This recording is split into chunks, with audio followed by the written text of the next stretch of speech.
பிஜேபியில ஓபிஎஸ்க்கான முக்கியத்துவம் குறைக்கப்படும். அதே போல சசிகலா மேடம் அரசியல் பிரச்சனை வந்து மறைந்துட்டு அவருக்கு இருவரும் அரசியல்ல தொடர்வதற்கான வாய்ப்பு இருக்கா, இல்ல அரசியல நீடிப்பதற்கான வாய்ப்பு இல்லையா சார்? நண்பர் ஓபிஎஸ் அவர் வந்து தேசிய ஜனநாயக கூட்டணியில தொடர்ந்து இருக்கிறார் என்பதை தமிழ்நாடு பாஜக மாநில தலைவர் உங்கள் கேள்விக்கெல்லாம் உங்க டவுட்டுக்கெல்லாம் அவரை விளக்கம் டெய்லி கொடுத்துட்டு இருக்காரு. முக்கியத்துவம் என்ன மாதிரி முக்கியத்துவம் அவருக்கு எல்லா முக்கியத்துவம் கொடுக்கப்படுது. நீங்க நினைக்கிற மாதிரி அவருக்கு முக்கியத்துவம் இல்ல இல்ல. அந்த போன சந்திப்பு ஹோம் மினிஸ்டர் அமித்ஷா வந்தப்ப சென்னைக்கு ஏப்ரல் 15 நான் கூட அன்னைக்கு காஞ்சிகிராம் பண்ண போயிருக்கேன்.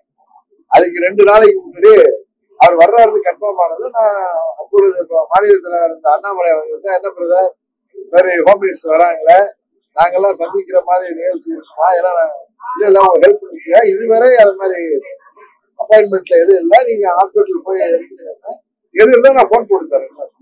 அதனால அந்த முறை அவர் வந்தது ஒரு குறிப்பிட்ட நிகழ்வுக்காக தான். அவங்க அதுக்கப்புறம் என்டிஏ கூட்டணி சந்திக்கலாம் இருந்திருக்கலாம். பட் யாரும் அப்பாயின்மெண்ட் கேட்டோம் யாருக்கும் மறுக்கப்படல.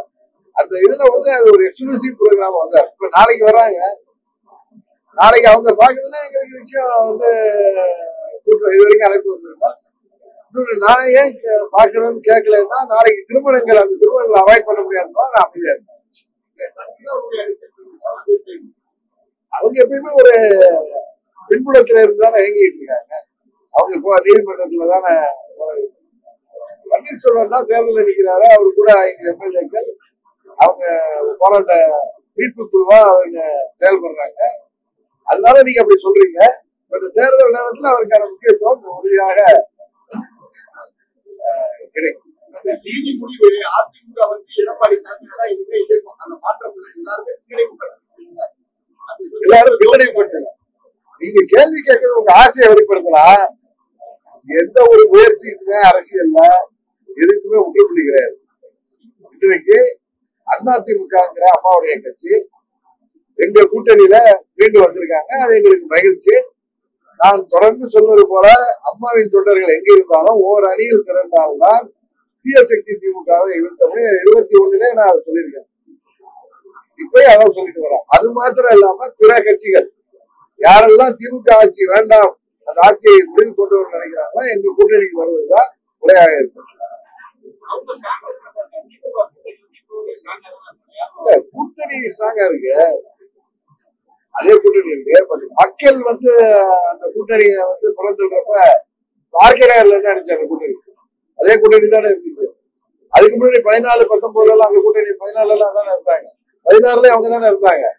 பட் 26 தேர்தல் தான் அவங்களுடைய சாயம் வெளுத்து விட்டது. அதனால உறுதியாக அந்த கூட்டணியை வெற்றி பெறுவதற்கு வாய்ப்பு. நீங்க எது கேட்கலாம்?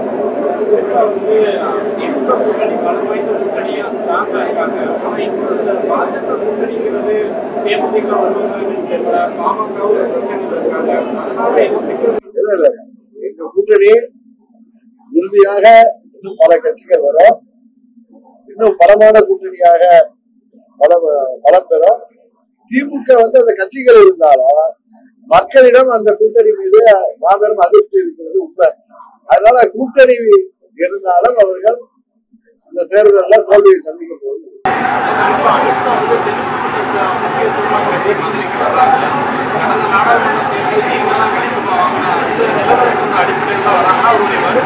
அவர் தான் தொடர்ந்து தேர்தல் முடிகிற வரைக்கும் அடிக்கடி வருவார் தான் அவங்க கட்சி சார்பாகவே சொல்லப்படுகிறது.